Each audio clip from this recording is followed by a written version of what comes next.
ঈদের budget actually আমার জামাই 5 লাখ টাকা দিয়ে রাখছে, মনে হয় 2-3 লাখ টাকা, মাত্র 1,50,000। ওই সিটে বসা এক বড় লোক আপুকে জিজ্ঞেস করবো আপুর ঈদের বাজেট কত? চলো। আপুর ঈদের বাজেট কত? আমার জামাই বিদেশ থেকে পাঠাবে টাকা, মনে হয় 2-3 লাখ টাকা। আমার ঈদের বাজেট অ্যাকচুয়ালি আমার জামাই 5 লাখ টাকা দিয়ে রাখছে, আর বলছে যদি আরো কিছু লাগে নিতে পারো।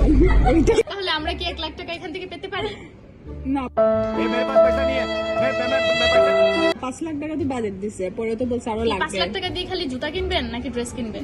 5 লাখ টাকা দিয়ে অ্যাকচুয়ালি চিন্তা করতেছে কি কিনা যায়, একটু সাজেস্ট করবেন আপনারা। বাট আমি 1 লাখ টাকা দিয়ে এক জোড়া জুতা কেনার ইচ্ছা। আচ্ছা, এত দামি জুতা কোথায় পাওয়া যায়?